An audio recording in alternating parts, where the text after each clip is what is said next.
नमस्कार मंडळी. नवरात्र उत्सव सुरू आहे आणि गरबा सगळीकडे रंगतोय. गरबा रंगतोय, पण त्याचबरोबर आपल्या महाराष्ट्राची संस्कृती असलेला भोंडला किंवा हादगा याला विसरता कामा नये आपण. आपण कृषीप्रधान देशामध्ये राहतो आणि ह्या शेतीविषयी, ह्या निसर्गाविषयी कृतज्ञता व्यक्त करण्याचा हा काळ आपला भोंडला. ह्या भोंडल्याचंच एक गाणं तुमच्यासाठी आज घेऊन आलेले आहे. आपल्या पश्चिम महाराष्ट्रामध्ये ह्याला भोंडला म्हटलं जातं, तर विदर्भामध्ये ह्याला भुलाबाई म्हटलं जातं. हा भोंडला म्हणजे काय हो? तर हस्त नक्षत्र सुरू झालं की पीक कसं डवरलेलं असतं आणि त्याच्याप्रती, त्या निसर्गाप्रती आपण कृतज्ञ राहावं, हा कृतज्ञतेचा सोहळा म्हणजेच जणू काही हा भोंडला. यामध्ये घराच्या अंगणामध्ये मुली फेर धरतात, गाणी गातात, हत्तीचं चित्र पाटावर काढतात. जिच्या घरी भोंडला तिच्या घरी त्या हत्तीच्या चित्राचं पूजन केलं जातं. भिंतीवरती हत्तीचं चित्र लावलं जातं. ह्या काळामध्ये येणाऱ्या भाज्या फळांची त्याला माळ घातली जाते. हा भोंडला जेव्हा प्रतिपदा सुरू होते आपली नवरात्राच्या पहिल्या दिवसापासून ते 9 दिवस केला जातो. प्रत्येक दिवसाचं एक एक गाणं चढत जातं.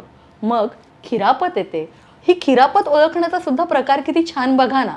ती खिरापत दडवून ठेवायची आणि बाकीच्या मुलींनी ती ओळखायची, असा हा भोंडला. आणि ह्याच भोंडल्याचं एक गाणं तुमच्यासाठी. ऐलमा पैलमापासून गाणी सुरू होतात. ते त्यातलंच एक म्हणजे अक्कण माती चिक्कण माती. अक्कण माती चिक्कण माती, माती ती सुरेख. अक्कण माती चिक्कण माती, माती ती सुरेख. अशी माती सुरेख बाई जात ते रोवाव. अशी माती सुरेख बाई जात ते रोवाव. असं जात सुरेख बाईच पिठी कांडावी. असं जात सुरेख बाई सपेठी कांडावी. अशी सपेठी सुरेख बाई करंजा कराव्या. अशी सपेठी सुरेख बाई करंजा कराव्या. अशा करंजा सुरेख बाई तबकी ठेवाव्या. अशा करंजा सुरेख बाई तबकी ठेवाव्या. असं तबक सुरेख बाई शेला तो पांघरावा. असं तबक सुरेख बाई शेला तो पांघरावा.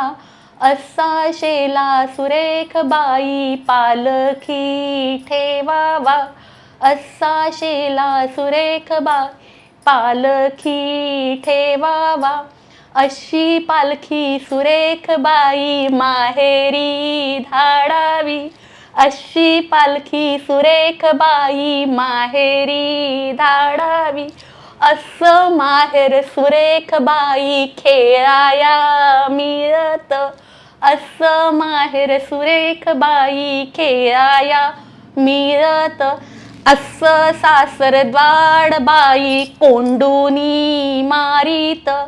असं सासरद्वाड बाई कोंडूनी मारीत.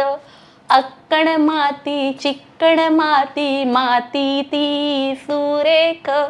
अक्कण माती चिक्कण माती, माती ती सुरेख.